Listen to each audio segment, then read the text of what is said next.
Oh my, guys. Oh my. I have been thinking of doing this video and I've been keeping it inside because I'm very, very straight and correct person. I wanted you to have the full information and I want to fix problems before coming out and just talking because out of anger or something like this.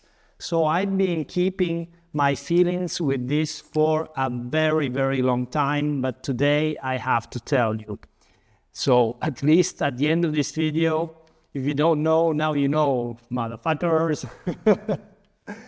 Okay, so about 2 years ago, I started this cooperation with BOS Suspension, and I said, hey, at the time they were the suppliers to the World Rally team with Toyota, and who better than them can understand what a car like this needs in terms of suspension and be open to do some co-development where needed and bring a kit to the market. Actually, they even already had not one, but 3 kits on the market for this vehicle. Therefore, I said, wow, okay, let's contact them.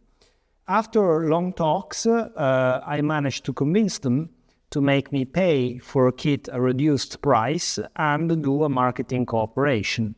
At the time, it was my first iteration of the channel, therefore it wasn't anything big at all, so that's fine. I installed the kit and oh no, I did not install the kit because as soon as the kit arrived, I made a beautiful unboxing video, or beautiful, I mean, I look back at it today, it's crap, but in the end, the point is, I did what I could. I got to the workshop, I got the parts out, I got the suspension off the Yaris, and I started installing with my friends the new parts. And immediately I saw that something at the rear was not working with this. And in fact, the rear springs were too short, but also the rear dampers, for the way they were made, were not tailored to the right heights. So they had too little bump compression, and they're also very little droop compression in regards to what you would like to see and in comparison to the front side. And also they were not matched between themselves. So what I did is I called them up immediately and I said, guys, listen, I will not install this on the car because this and this, the other, I made a technical report about it. And okay, I'll send you everything back and please fix it. And this is what I suggest to do and all of that. On the other side, an engineer that now is no longer in the company, that actually has been the engineer following the Gazoo team in the World Rally Championship as external support in those years, told me, no, Adriano, not a problem, you have to install, you will see, everything will be okay. So I told them, listen, if I install this, after the first pothole, I will break the rear dampers because we just have no bump travel here. And he said, no problem, just do it. Okay, I did it. And guess what? The day after, I broke a damper.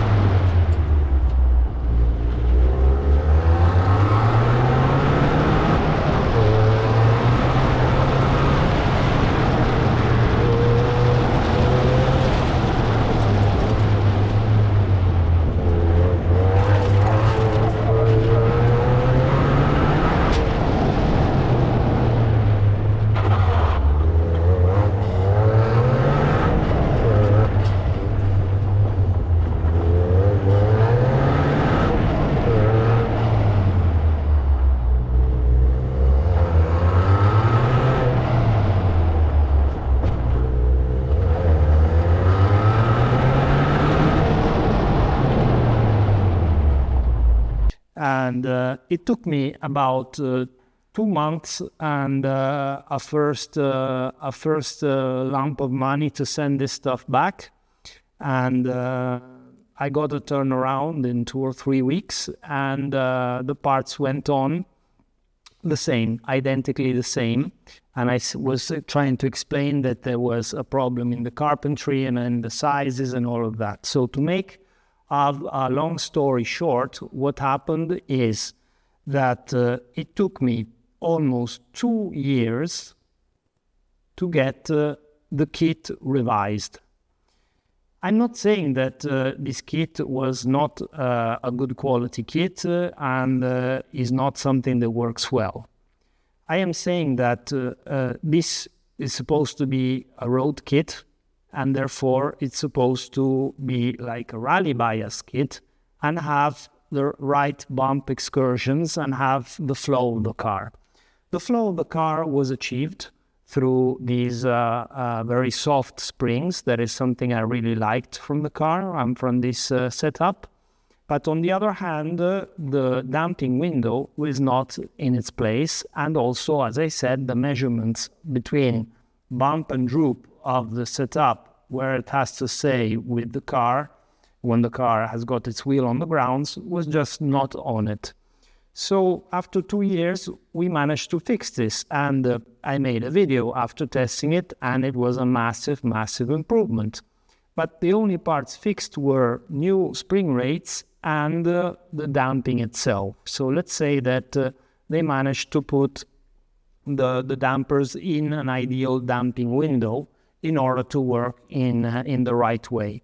But still, the amplitude of the damping from a point of view of physical sizes was still the same. And in my opinion, it's fine if you go to just mildly rough roads, but if you start going to try just on tarmac, but on bad roads, trying to push the car very much indeed, you will be always in the bump stops because the suspension just cannot cope.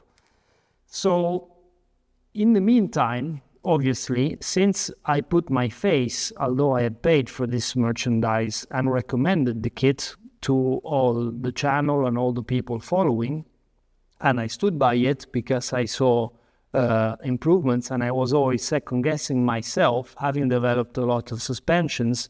I did alignment something like 30 times. I tested every possible combination of heights and clicks and everything. I was trying to get the perfect setup. That was very, very good, up to, let's say, 80% of driving for a pro driver, and this is quite good. But then it's not enough to go on the bad roads. So what started happening after this is that I started getting calls from other people that had bought the kit, and like myself, were having problems in being listened to from the service department. Okay, I was having problems knowing the ownership, and obviously they were having problems being listened to by anyone in the company and getting some feedback. So what I did is I took the car and I went down to some friends of mine that are here in my city, that is Turin in Italy currently, the city of car development for the whole world. A suspension building company that has been on the market for 40 years, and they do mainly rally and also some track suspension, and they also rebuild the suspensions from all the race cars from around the world, including from Ohlins, Bilstein, and you name it, and they do it. So basically, they told me that they know the brand and they know it quite well, because here in Italy, in the rallies, we have a lot of Renault Clio Cups on tarmac. And basically, these Renault Clio Cups also come with their suspension and also have the same problem, because it's like the performance is dialed out because they decide how much your car has to perform, not only through the hydraulics, but with how much excursion your suspension has, therefore limiting what you can do with the car performance-wise in a race. And imagine that on these Clio cars, the race version suspension had 1 centimeter more bump travel and the dampers in the gravel setup than in the stock setup for asphalt. So what they are doing in the championships here in Italy, who has not changed the suspension because by rule it was this brand, is they're using the gravel suspension on tarmac, and on gravel they're breaking the suspension at every race. So basically this is how it goes down. And so I understood something was really, really wrong with this. Because get me right on this. This company is a company that can make work of art. I mean, you do not win world rally titles and the rallycross and whatever just because you look good, okay? The point is that they know how to do things very well. They simply do not have and do not care of a lot of the service part, and they dial in the performance for what they think you have to have at that price point. And this is exactly the fucking marketing bullshit that I've always been trying to avoid, and it's cost me so much money and time in finding the companies and the parts and bringing them to you, and trying to have you spend less and get the best parts. I mean, wow. Even my hood vents are one of the parts that make the biggest impact on the track for real track times, and they sell for very little, and only to the subscribers, of course, and all of that. I mean, everything I'm doing is about trust and being correct and paying the right money for what you do. So obviously trust goes in two ways. To me, it's to be a correct person is very important. So I was in this mission with them, and why am I coming out only today is because actually through all this terrible story I had to live through, in the end, Steven Bossard stepped up and did this evolution of my suspension that still cost me a lot of money and time and everything, but at least they did something about it. And I must say, in the end, it works much better. It still doesn't have enough travel, but it works at least around where I would expect at that price point. So 4 months ago, a friend and a subscriber writes to me and he says, I want to buy a BOS kit. And I had just finished the evolution, and I told him, well, listen, I would wait a moment because I'm looking around myself and I'm seeing if I can make a deal with some other suspension company and see what we can do. But if you really need this kit quickly, go on, but make sure that you get the evolution kit, because this is what I agreed upon with them, because I told them that from that stage forward, since my face is on it, all the kits have to be the evolution version. Yeah, it was obvious. I mean, only the hydraulics change. It's not like the cost changed for them or something. And so my friend ordered the kit. Friend, subscriber. This kit had to arrive in 2 months. The kit arrived after 4 months that he had paid his hard-earned cash. 4 months. The kit arrived yesterday. This morning, this guy that was desperate contacted me on Instagram, and he told me, AJ, listen, I'm desperate. The kit arrived, and you know what? The rear spring center holders are missing. And I said, I cannot believe it. And this is a really great guy, and he would never say something that is not true. So I contact the ownership, and I told them, guys, it's finished. It's totally finished. It was already finished, this cooperation, but now it's finished. So at least they are sending out these parts to this poor guy tomorrow morning, and this is fixed. But I want you to be aware that this is not a serious way of dealing in business. And really, my face is apart now from BOS Suspension. I do not respond for anything of them. In the meantime, I also went on some forums. I'm seeing that also in the, for example, in the motorbike and mountain bike sectors, they are making stuff for. Everybody isn't happy with the service too. And you know, when your nuts start turning, and once I was told this phrase that if it barks like a dog and it wiggles like a dog, even if it doesn't look like it, God damn it, it's a dog.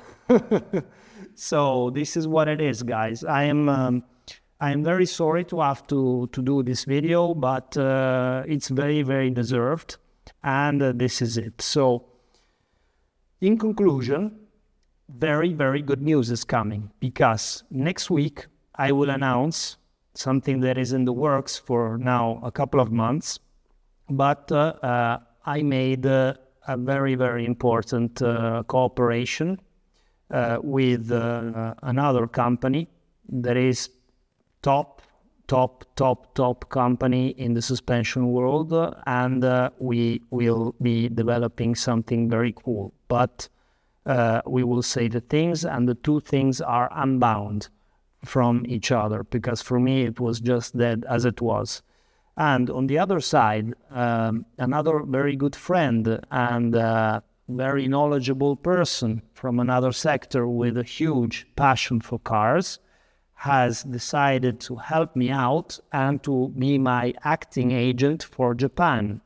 And he is helping me create a network in Japan with Gazoo Racing, with HKS, and with Cusco, and other brands that we may find on the route. And I am planning in the future to go and also visit these companies in first person, because I'm tired of seeing these Matt Wilson videos where he goes and he also says in front of the engineers that made the cars things that are technically wrong about the cars, because the RMN drivetrain is not the same. Because yes, it does have short ratios, as you said, but it does not have torsion differentials, and not even the color of Ampera and the Ogier edition do. So I'm back. Sorry for last week, the video didn't come, and I'll be on it very briefly, and I'll give you new information on a positive scale. So have a great day today, and thank you for watching. Bye.